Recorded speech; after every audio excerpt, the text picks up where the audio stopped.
Now let's take a look at the slippery subject of color adjustments in landscapes. And as I have mentioned more than once, I usually shy away from doing any drastic alterations to any of the color schemes on my landscapes. Nature is a very difficult thing to improve upon. And so for that reason, I usually don't do too much. Now, as you know, again, I might warm up a sunset shot, or I might add a little bit of blue to a night shot just to be able to convey to the viewer what it is they're looking at. But nothing to substantially alter what I was standing before when I took the picture. Now, also, as I mentioned, I want to do a little bit of a crop on this first image. So let's take this down to here. And I want to focus the attention on the trees. The sky is not compelling enough, I don't think, to make it a primary element after all is said and done. Of course, we went over this in the previous lesson. So we're going to double click on this, and I like that a lot. Now let's play. Let's just play around with the color scheme and see what we get. We go to Image, Adjustments,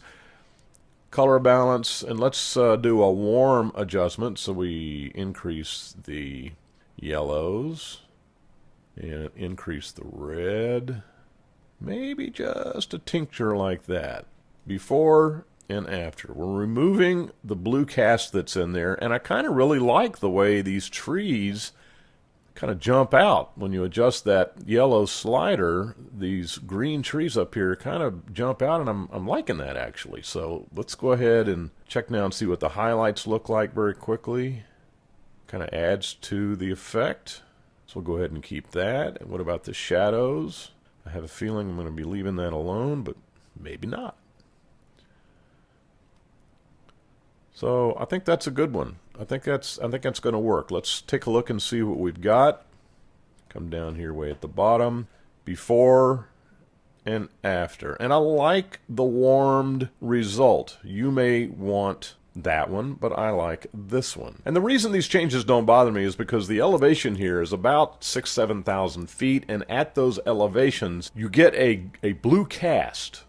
The red part of the color spectrum is being overwhelmed with the predominance of blue at those elevations. So adjusting for that is not necessarily a bad thing. So let's go ahead and hit that again. I'm liking that, so let's keep it. Now, the next image was taken in Yosemite National Park, and I played with it earlier before I did the lesson, so you got a chance to glimpse it, the final product. But here it looks washed out and not a whole lot of contrast. So the only thing I would really do is adjustments, saturation, and let's go ahead and just boost that a bit. I love this image because you cannot see those colors with the naked eye, but the camera picked them up and did a wonderful job of creating a rainbow of color, just an absolute forest of color, which you rarely see in this view of Yosemite Valley and Yosemite National Park. The other thing we need to do here is image adjustments, curves, and we're just going to throw a little bit of contrast in there. It's looking just a little flat. Want to make it pop.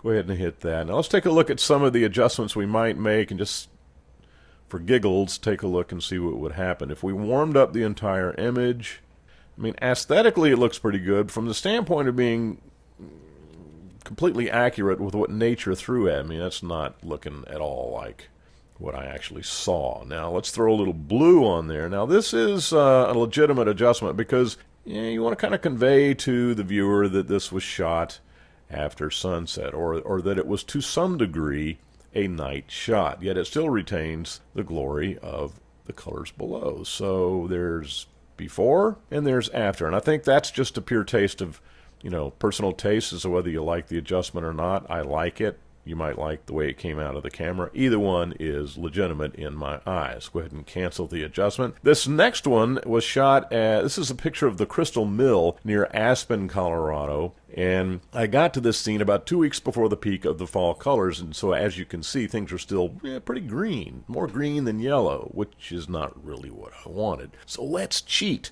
Let's begin in the Layers palette. I'm going to hit Control J on the PC, Command J on the Mac, and I want to get the Color Range tool, and it's right here under Select drop-down menu. Click Color Range, and you've got the dialog box there. We're going to take our Color Sampling tool. Now the fuzziness is pretty good the way it is.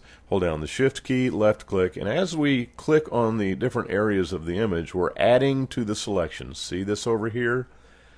We're adding to the selection as we go around and click. Now the other thing we can do is we can hold down the left click on the mouse and then just drag it across to add to it, which is the fast and easy way to do this. And there's all kinds of stuff added in there. Alright, that's about enough. We're going to go ahead and hit OK, and that's going to create the selection. Control J is going to add still another layer above, and as we reduce the layers below, we can isolate what we want to work on within the image. But first, let's do these adjustments. Now let's bring up the layer below, image, adjustments, color balance, and we're going to obviously in the highlights throw up some yellow. Go to the midtones, throw in some yellow, a little bit of red just to make things interesting. Let's throw in some red on the shadows. Nope, I don't like that. Let's keep that midtones and highlights. Let's add some reds to the highlight. Yeah, now we're cooking with gas. That's what I'm talking about. Okay, now we're getting there. Going to hit OK, but now we really kind of overdid it on our selections. We don't want this rock, these rock areas here to be included in our adjustments. We just want foliage. So what I'm going to do is come get the eraser tool. I'm going to make sure I've got a really nice blurred edge on my tooltip, and let's just come down and erase. Let's take the rocks out, take the mill out, and anything that smacks of rock. Exposed stone. We don't want to change that color. Over here, we're going to erase this. And I like to do it isolated because then I can see what I'm doing. I can know what I want out and what I've already erased. Very up here. Let's get rid of that. And there's a little bit of evergreen right here. It got caught up in the adjustment, which, you know, evergreens don't change color. That's why they're evergreens. And don't like this. Let's take this out too.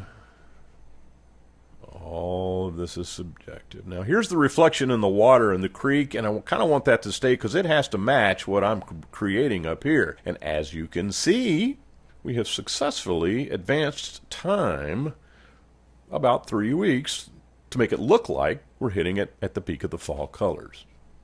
Don't tell anybody.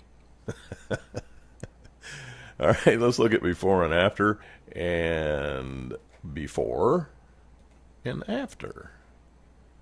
Before and after. Now, would I do this in real life? Well, if I were printing this for myself and putting it on my wall, absolutely. I got no compunction about that. If I were going to submit this to as a contest, no, I would not, because that's just not what you do.